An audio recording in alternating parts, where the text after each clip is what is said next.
गुरु जी के चरणों में सादर प्रणाम। संगत को हमारी ओर से शुभकामनाएं।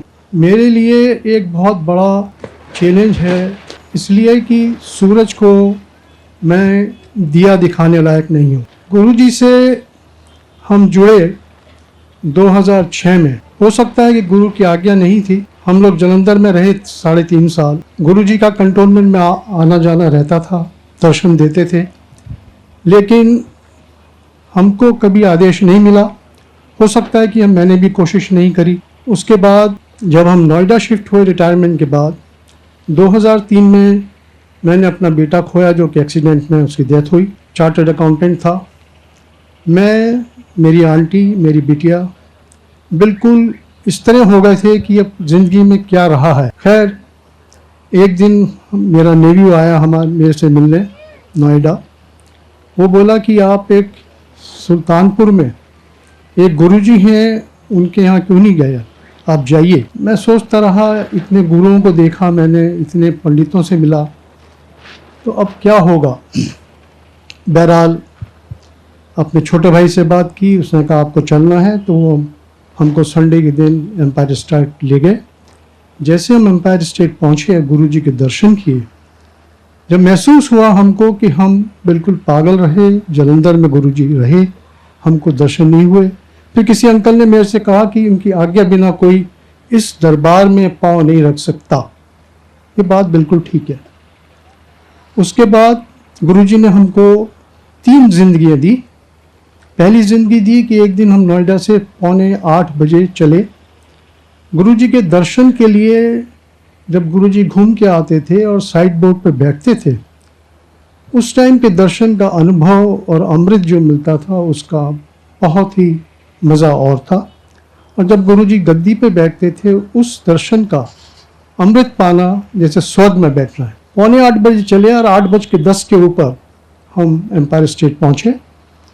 आप यकीन कीजिएगा कि 35 मिनट के अंदर आप नहीं पहुंच सकते एम्पायर स्टेट। 35 किलोमीटर्स नहीं कवर कर सकते।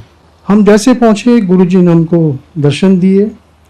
हमने चाय प्रसादा लंगर खाया, गुरु की आज्ञा ली। जब हम लौटे तो 100 फुटा रोड के ऊपर एक रेड लाइट मिली।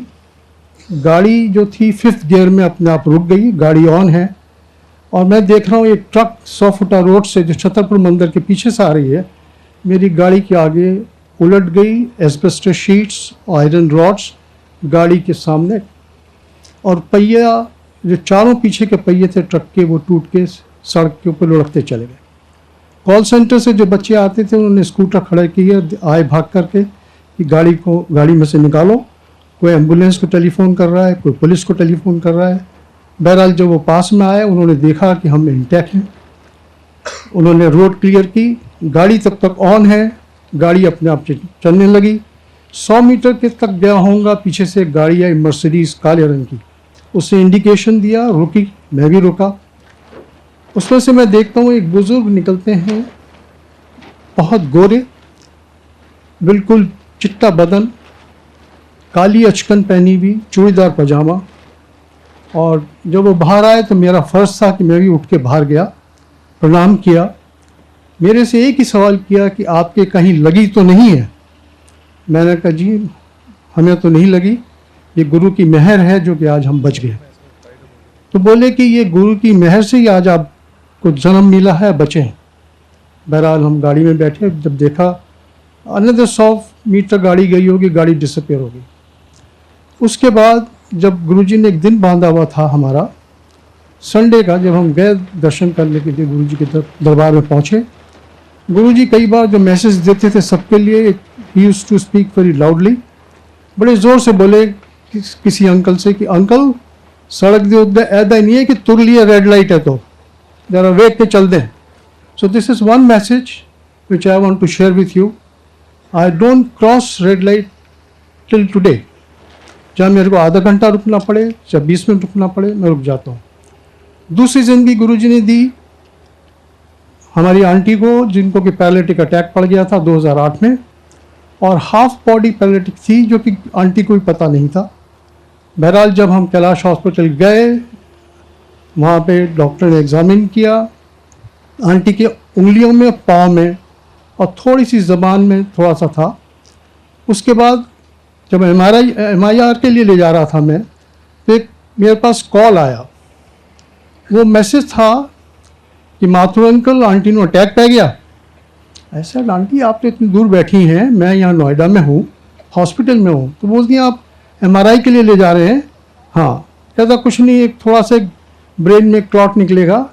और गुरुजी ने बताया था 1 हफ्ते पहले आंटी को सोते हुए हाफ बॉडी पैरालिटिक अटैक हो गया था, जिसको उन्होंने बिल्कुल माइल्ड कर दिया। उसके बाद आंटी 6 दिन रही, बाहर आ गई और अभी आंटी बिल्कुल ठीक हैं, स्वस्थ हैं, अपना काम अपने आप करती हैं। और जब गुरुजी के पास हम दर्शन करने जाते हैं, और गुरुजी ने जब 2007 में चूल्हा छोड़ा, तो हम सोचते थे कि अब क्या है हमारी ज़िंदगी। गुरुजी ने ये बताया कि मैं हमेशा आप लोगों के साथ हूँ, आपके साथ रहूँगा, आप हमारे साथ रहिए, लेकिन जो मैं मुझको मानिए, आप मांगे मत, मनो मैनू मंगो मत। एक दिन गुरुजी से बात हो रही थी, तो गुरुजी ने मेरे से यही कहा कि मंगदे नहीं है तो पुछदे नहीं है। वो इसलिए था कि जब हम अपने बेटे को खोया, तो गुरुजी ने हमारा माइंड धीरे धीरे धीरे सेट किया।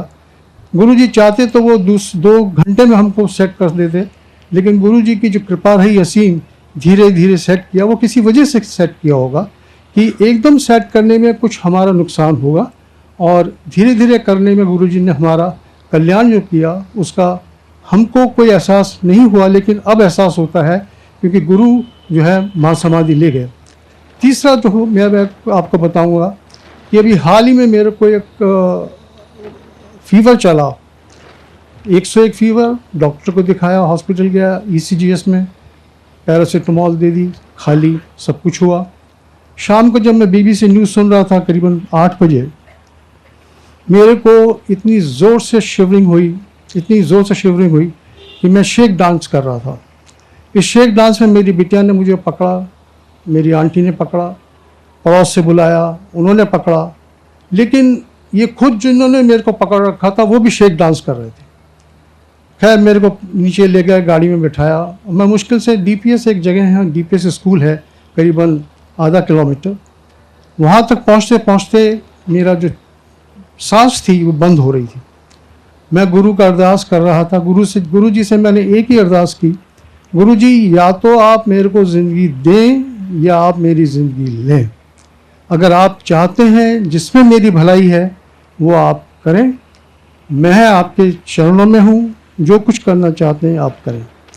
आप यकीन न कीजिए कि मैं जब हॉस्पिटल कैलाश पहुँचा हूँ, बिटिया गाड़ी से पहले निकली है और ये बोलते हैं कि डॉक्टर 2 डॉक्टर, एक लेडी डॉक्टर, एक जेंट डॉक्टर, वो इंतज़ार कर रहे थे हम लोगों का।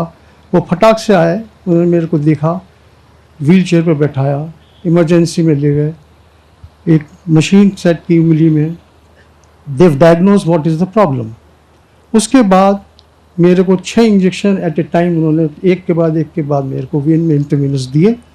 और उसके दौरान में मैं डॉक्टर से कह रहा हूँ मुझे ऑक्सीजन दी चाहिए। डॉक्टर कहती hold on, hold your horses, we are treating you. उसके बाद मुझको एक ऐसा सा महसूस हुआ कि गुरु जी की जो दवा मेरे वेन्स में गई हैं, ये जो ऑक्सीजन मुझे सुंघाई है, उससे मैं ज़िंदा रहा। और मैं मुश्किल से करीबन 5 दिन हॉस्पिटल में रहा और मैं अभी ठीक हूँ। गुरु की कृपा है, ऐसी असीम कृपा सबको मिलती कहाँ है। गुरु का आदर करना सबसे बड़ी बात है। ऐसा गुरु मैंने अपनी ज़िंदगी में नहीं देखा। मैंने सब गुरुओं के दर्शन किए ज़िंदगी में। टीवी गुरुओं से मिला, कितने पंडितों से मिला, कितने तांत्रिक मेरे को मिले जो कि पैसा मेरे से मांगते थे, and I used to give the money and go. लेकिन गुरु के दरबार में आने के बाद गुरु जी जो हैं एक भगवान हैं, महाशिव हैं। और अब जो हमको महसूस होता है कि गुरु जी हमेशा संगत के साथ हैं। और आपसे यही अनुरोध है कि गुरु की आज्ञा का पालन कीजिए, उनका निरादर न कीजिए, गुरु की चरणों में अपना शीश हमेशा झुका कर रखें। जय गुरु की।